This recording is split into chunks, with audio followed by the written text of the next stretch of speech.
a más de opiniones que vertieron varios economistas, sectores allegados a las cámaras de la producción. También se manifestó sobre el tema del empleo. Cordes, que es la Corporación de Estudios para el Desarrollo, una importante fundación que trabaja en la ciudad de Quito desde hace muchos años y que hoy la dirige en calidad de director general el economista José Hidalgo Pallares, a quien damos la bienvenida. Economista Pallares, muy buenos días. ¿Cuál es el punto de vista de Cordes con respecto a estas cifras que ha divulgado el gobierno nacional, que vinieron, dicho sea de paso, precedidas por desacuerdos con algunos de los dirigentes empresariales del país, porque se le acusó, se le inició incluso un juicio por haber divulgado cifras de otra encuesta que cubría un periodo anterior relacionadas con el mismo tema, el desempleo en el Ecuador? Le damos la bienvenida. Buenos días, Gustavo, muchísimas gracias por la llamada. Sí, a ver, respecto a las últimas cifras, yo creo que hay que hacer un par de comentarios. Primero, obviamente, hay que mencionar que la cifra de la encuesta anterior, que correspondía a mayo y junio, se levantó con una metodología distinta, porque dado el contexto de la pandemia, no se pudieron llevar a cabo encuestas cara a cara y se las hizo por la vía telefónica con un formulario más corto que lo habitual. Entonces, las cifras de mayo y junio no son rigurosamente comparables con las de septiembre, pero sí pueden marcar una tendencia. Respecto a esos datos que usted mencionó en la introducción, de la caída en el desempleo, el aumento en el empleo adecuado, obviamente el gobierno se interesó por difundir principalmente esa comparación, que es la que mostraba una mejora notable. Yo diría que incluso se cuidó bastante de mostrar en cambio la comparación con septiembre del año pasado, que siempre es lo más recomendable porque cada mes del año tiene sus propias características en materia laboral. Entonces, efectivamente, entre mayo, junio y septiembre de este año hubo un decrecimiento importante en el desempleo, aumentó mucho la tasa de empleo adecuado, disminuyó también el empleo inadecuado, pero esto yo diría que hay que analizarlo en un contexto más general. Si es que comparamos la tasa de empleo adecuado de septiembre de este año con la de septiembre del año pasado, se ve un deterioro bastante importante. La tasa de empleo adecuado cae de 38,5 a 32% de la población económicamente activa, entonces hay una destrucción importante de puestos de empleo adecuado, alrededor de 700,000 personas, si no me equivoco. El desempleo también sube de algo por debajo del 5% al 6,6%, y por lo tanto, si comparamos septiembre del año anterior con septiembre de este año, obviamente hay un deterioro. ¿A qué se debe en cambio que haya habido una mejora tan pronunciada entre mayo y junio y septiembre? Aquí obviamente la encuesta anterior, en mi opinión, reflejaba el contexto más crítico de la pandemia y del confinamiento. Por ejemplo, la tasa de desempleo alcanzó un máximo histórico del 13,3%, que yo creo que era impensable que en el Ecuador continuáramos con una tasa de desempleo de ese nivel, y no porque el mercado laboral del Ecuador se haya dinamizado mucho en los últimos meses, sino por el hecho concreto de que el Ecuador, al no tener un seguro de desempleo,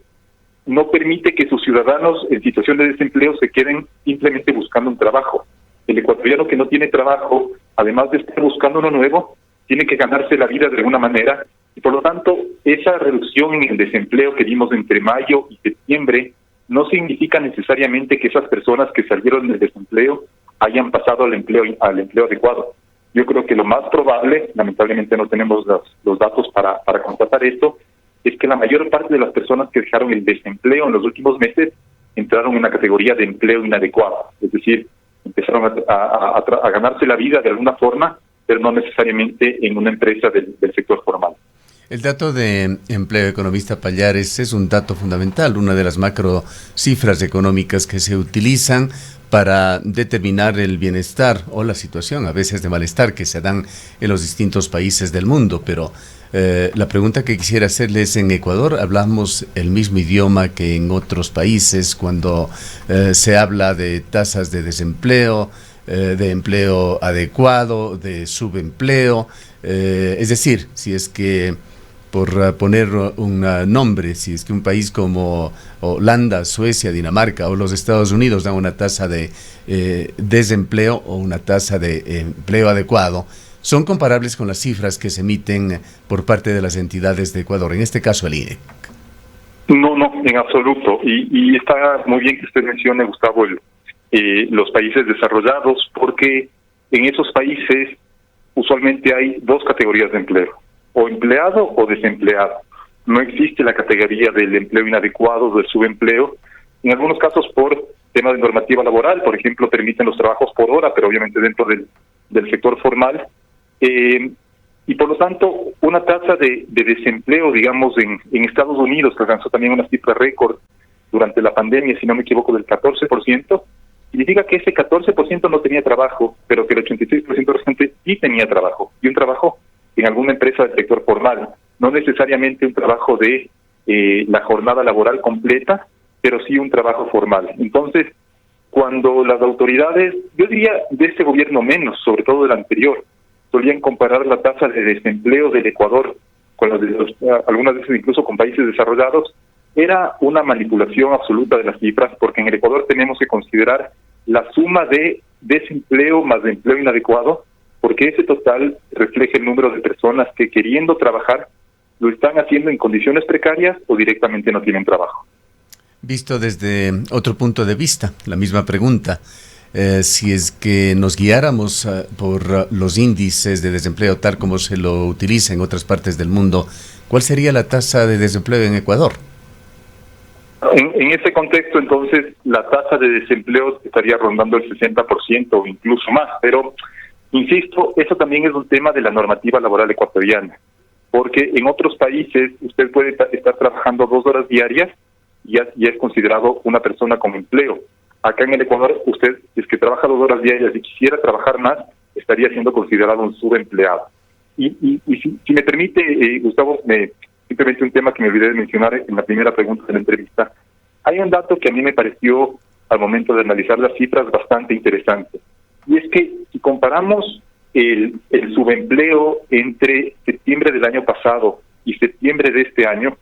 esa categoría aumentó bastante en número de personas en condición de subempleo, puntualmente subempleados por horas trabajadas, es decir, las personas que están trabajando menos horas que la jornada legal y que quisieran trabajar más. Pero en el mismo periodo, entre septiembre del año pasado y septiembre de este año, no aumentó el número de trabajadores informales.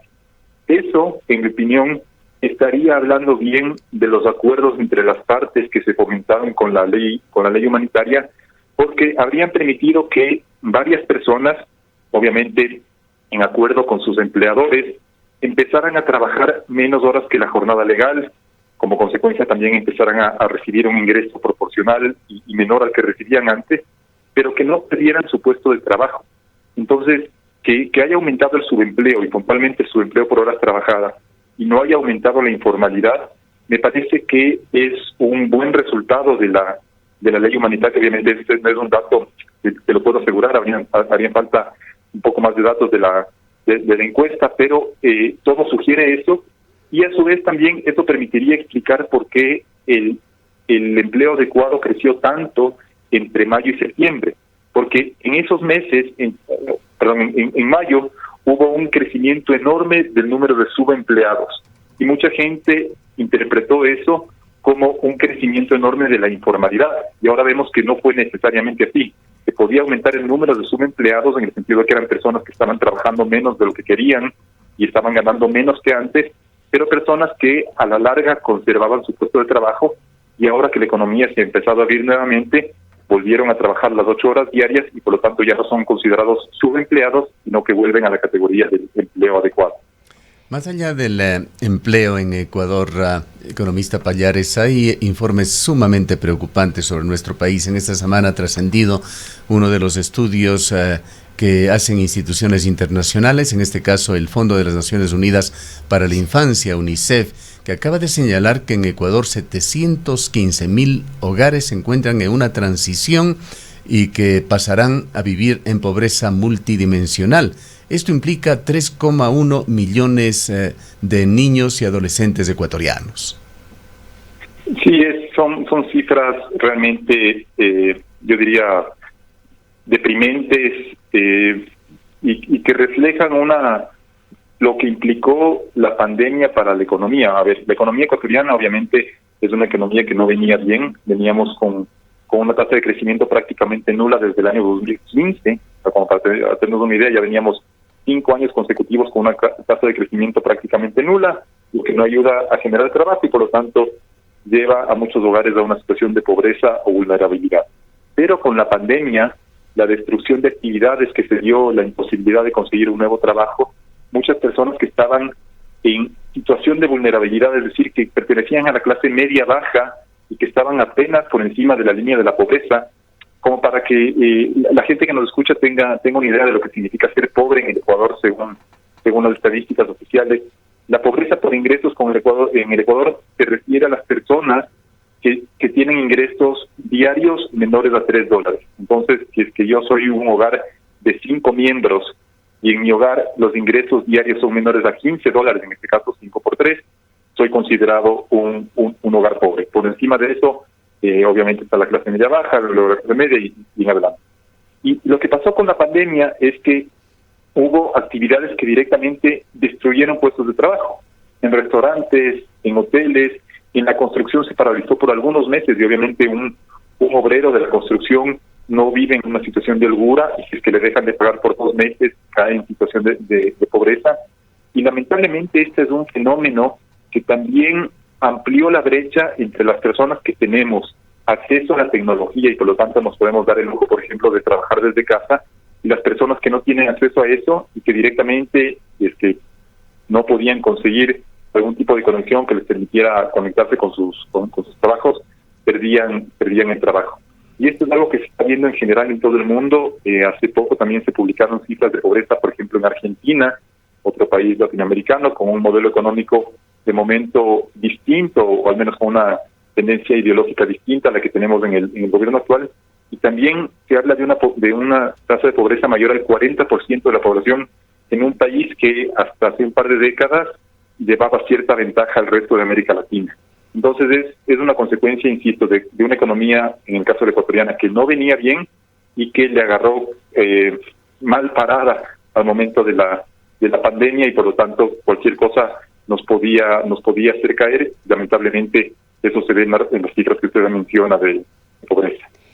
Economista, muy buenos días. El día de ayer hubo una marcha en la que participaron los trabajadores y ellos exigen la derogatoria de la ley humanitaria,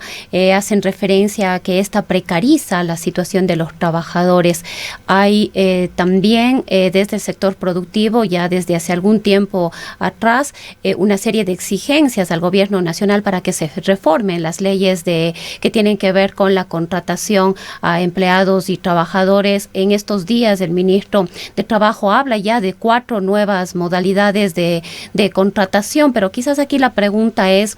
hablábamos hace un momento de que efectivamente la ley humanitaria en ciertos casos contribuyó a que la gente pueda permanecer en un empleo en otras condiciones, pero pueda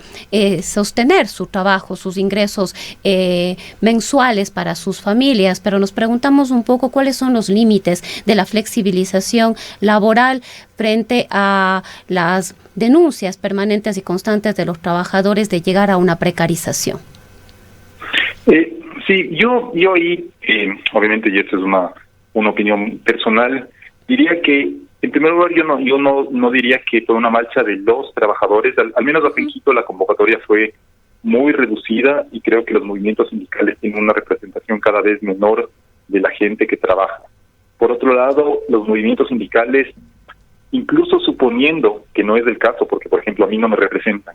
estuvieran representando a todas las personas que trabajan, que tienen un empleo adecuado, seguirían siendo una representación minoritaria porque el empleo adecuado actualmente está en 32% de todas las personas que quieren trabajar. Entonces yo creo que la normativa laboral tiene que, defendiendo los derechos ya adquiridos de los trabajadores y por lo tanto cualquier cambio de condiciones no puede ser retroactiva, tiene que buscar que ese 70%, casi 70% que está fuera del empleo adecuado, pueda vincularse al empleo adecuado. Entonces, muchas veces los sindicatos, arrogándose la representación de los trabajadores en general, cuando no representan a todos, luchan por condiciones que en el mejor de los casos beneficiaría a un grupo minoritario de los trabajadores, que son los que ya tienen empleo. El problema es que cuando uno empieza a dar un montón de derechos y ventajas y beneficios a las personas con empleo en el sector formal, una de las consecuencias directas de eso es que las personas que quieren vincularse al sector formal tienen cada vez más complicaciones para hacerlo, porque el empresario piensa 3, 4 y 5 veces antes de contratar a un nuevo trabajador. Es que los costos de despido, por ejemplo, son tan altos como lo son en el Ecuador. El empresario piensa 2 veces antes de llenar una vacante de empleo y por lo tanto eso complica la vida a quienes están por afuera del sector laboral. Luego, ¿hasta dónde puede llegar una flexibilización? Obviamente, y yo insisto en esto, primero no se pueden deteriorar los derechos de los contratos ya vigentes. Entonces, cualquier tipo de modificación, por ejemplo, si es que se aplica un contrato a plazo fijo o por horas, o lo que para mí sería un paso importante, con menores costos de despido, tiene que ser siempre para los nuevos contratos. Y luego, obviamente, está el acuerdo entre empleadores y trabajadores. Si es que una persona, digamos un estudiante, quiere trabajar mientras, un estudiante universitario, quiere trabajar mientras avanza con su carrera universitaria y solo tiene 2, 3 o 4 horas para trabajar durante el día, bueno, que haya la posibilidad para que una empresa le contrate en esas condiciones sin que sea penalizada o tenga que pagar sobrecostos por contratar únicamente por una jornada parcial. Es un tema delicado el de la reforma laboral. Yo creo que el Ecuador sí necesita una reforma laboral estructural que permita flexibilizar las condiciones de trabajo y sobre todo generar más incentivos para la contratación en el sector formal. Y en ese contexto, el nuevo ministro de Economía y Finanzas se ha comprometido a dejar un borrador de reforma junto con una reforma tributaria y una reforma a la seguridad social, a fin de que el próximo gobierno ya tenga algo avanzado. Obviamente esto va a implicar un tema de diálogo también entre los sectores, pero creo que sería un error que el diálogo se limite, digamos, a empresarios y sindicatos, cuando claramente los sindicatos no representan a la enorme mayoría de personas que quieren trabajar y que están fuera del sector formal. Más allá del sector público, economista, las fuentes de trabajo vienen del sector privado, vienen de la industria, de empresas de servicios. Quisiéramos preguntarle si es que Cordes o usted personalmente han escuchado propuestas coherentes que proponga cambios en la matriz productiva, de alternativas al extractivismo o a la producción y exportación de 3 o 4 productos agroindustriales o commodities. ¿Alguno de los candidatos está hablando de estos cambios en Ecuador? A ver, los candidatos, y me he tomado el trabajo de leer los planes de campaña de algunos de ellos, son más o menos específicos de sus propuestas. Hay algunos que son bastante vagos en sus propuestas y obviamente no quieren hacer ofrecimientos concretos que luego les generen dolores de cabeza, o en otros casos hacen ofrecimientos que son absolutamente inviables. El tema del cambio de la matriz productiva creo que quedó un poco abollado, digamos, después de lo que pasó con el anterior gobierno, que ofreció insistentemente el cambio en la matriz productiva, y desde que uno comparaba la participación que tuvo, por ejemplo, la industria dentro de la economía en el año 2007 con la que tuvo en el año 2017, fue la misma o incluso menor. Entonces no hubo la tal industrialización que nos ofrecieron, y que no necesariamente, si me permite una opinión, tiene que ser la vía para el desarrollo de un país. Obviamente nosotros tenemos como ecuatorianos y como latinoamericanos un poco el concepto de que el país desarrollado es el país con un sector industrial muy fuerte, principalmente industrial metalmecánico o de tecnología y demás, que es una vía totalmente válida para el desarrollo, pero hay países desarrollados que basan la mayor parte de su actividad económica en el sector agrícola y agroindustrial. Por ejemplo, Nueva Zelanda es un país principalmente ganadero. Tiene una producción de leche importantísima, de leche y de derivados. Es un país ganadero. Chile también, si bien no es un modelo perfecto, pero ha alcanzado niveles de desarrollo muy superiores al de otros países de América Latina. También ha basado su crecimiento en el cobre, en el vino, en el salmón, en otros productos que no incorporan, digamos, demasiada tecnología. En el caso del Ecuador, yo creo que, más allá de, como usted menciona, Gustavo, los 3 o 4 productos de exportación que son fundamentales para nuestra economía, el petróleo, el camarón, el cacao, el banano, las flores, creo que hay sectores, por ejemplo, como el turístico, dentro de los cuales el Ecuador podría pensar en desarrollarse porque tiene claros atractivos. Pero para esto también va a ser importante que el país recupere en algo la competitividad que ha perdido en los últimos años. Nos hemos vuelto un país caro, por ejemplo, en comparación con Colombia, con Perú, con algunos países centroamericanos. Y si bien tenemos algunos destinos que son únicos, por ejemplo, los Galápagos, en tema, digamos, de playas, sí competimos con otros países.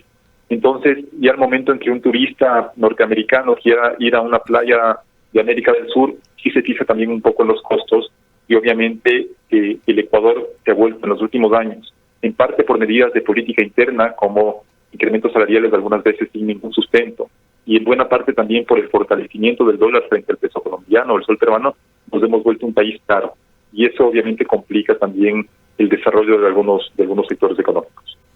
Bien, queremos agradecerle por su participación. Han escuchado al economista José Hidalgo Pallares, director general de la Corporación de Estudios para el Desarrollo Cordes.